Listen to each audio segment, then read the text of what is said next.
Hey everyone, it's Joe.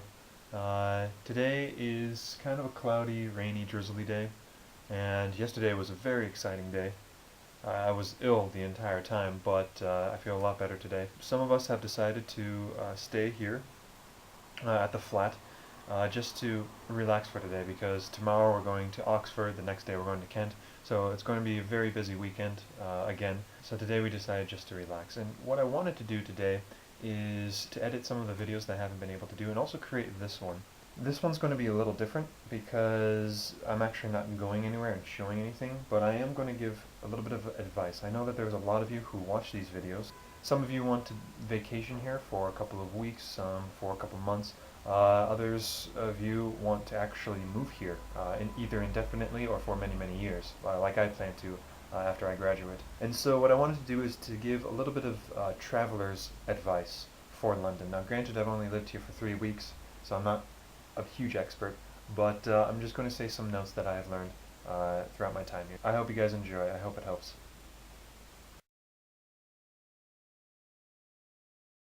So the first thing to say is it's expensive in London. London is very expensive. It was one of the most expensive places in Europe, if not the world.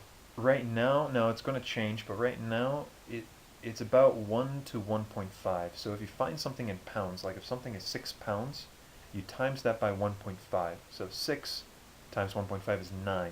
So if something is £6, it's $9, or if it's £2, it's $3, or if it's £10, it's $15. So everything's more expensive here, but if you keep that in mind, it should help. London is extremely expensive, but outside of England, even though it's more expensive than the States, it's a lot cheaper there. So if you go out to eat, for instance in Kent or in Dover or in Bath, you're going to see that the restaurants are a lot cheaper. And speaking of which, if it depends on how long you stay in England. If you're only here for a couple of days, stay in London. There are many things to do. You're going to be very busy. It's going to be a blast. However, if you stay, I'll say longer than a week, go outside of London. Spend time in London, of course, but go outside London. There's plenty of you got Kent and Dover to the southeast. Over to the west, you have Bath and you have Oxford.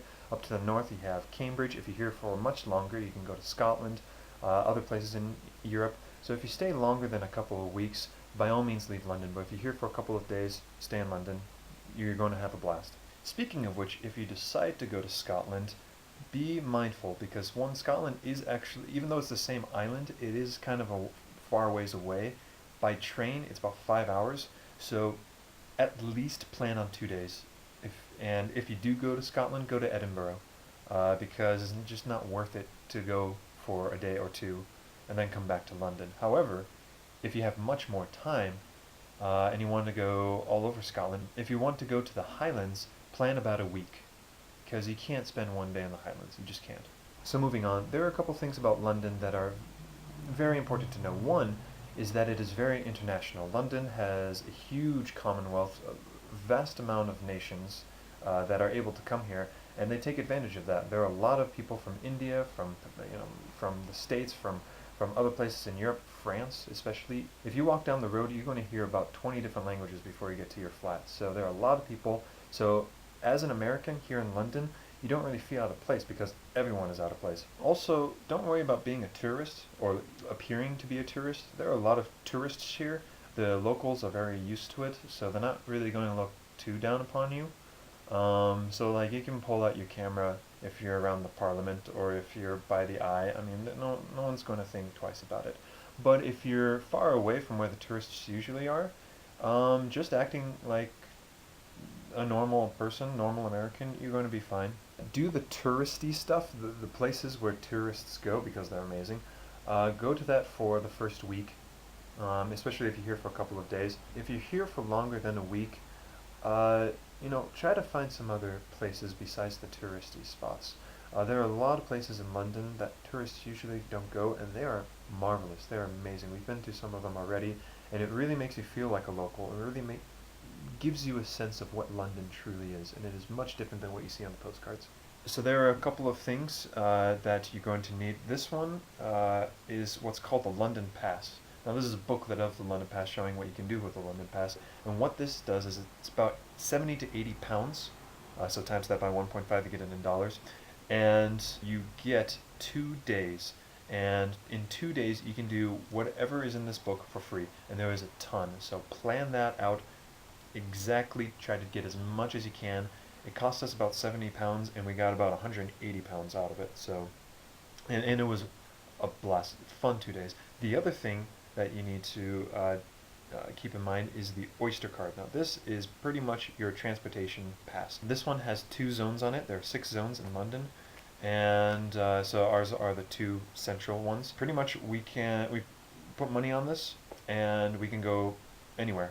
You can even buy an Oyster card with a fixed rate, and then you have certain zones, and that's actually what we did. And you can go on what's called the Tube, and the Tube is the subway, and the subway is fantastic. In fact, when you get to London, if you're here for a couple of days or a couple of years, get to know the Tube. Use the Tube. Avoid the taxis. The taxis are fantastic, but they're expensive.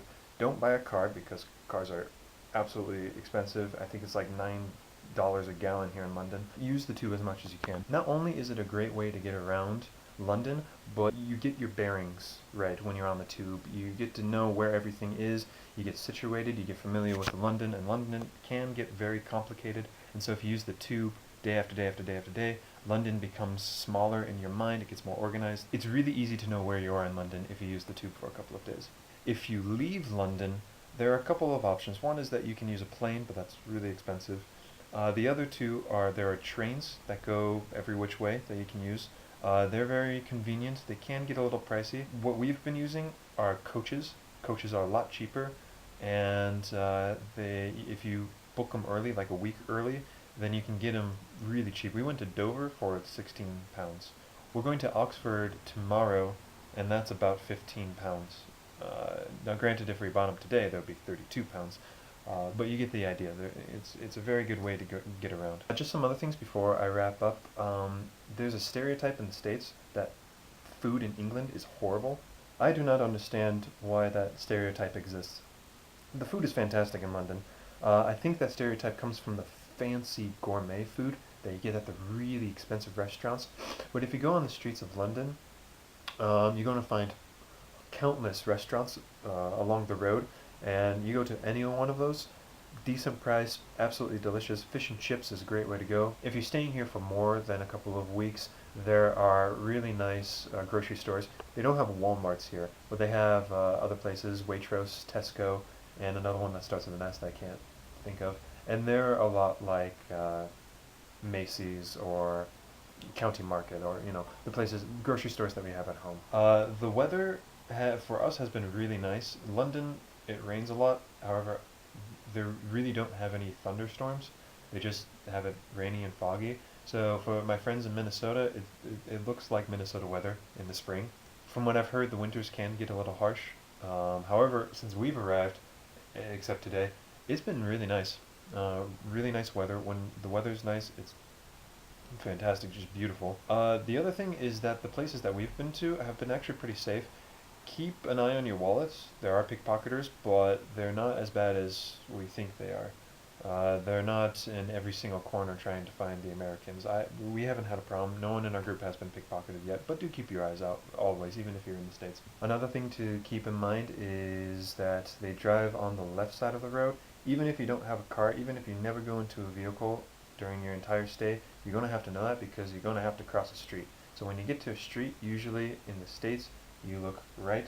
Well, this time you have to look left, because the cars are coming from the left. It can get a little scary at times, so don't cross the street without first processing that, even if you've been here for a while. Also, when you go on escalators, any escalator, in the Tube especially, and at airports and at malls and anything, you always stand on the right side, and if you are walking up the escalator, you walk up or run up the left side. And if you don't do that, the English get really angry. We've had many Englishmen yell at us because of it, so make sure that you get that right. You stand, left, you walk. So after thinking about it, and after talking to many of the other guys in my group, that's really the best list that we can think of for anyone who needs advice on living here in England.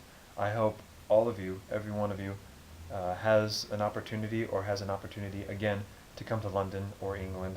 It is fantastic. I am about halfway through with this experience, and I'm excited for the second half, and I'm already excited for the next time I come here. I plan to come here again, and I hope all of you do as well. And with that, that's all I have for today. So in the next couple of days, I'm going to be really busy, so I'll make some vlog videos at the beginning of next week. So until then, cheerio.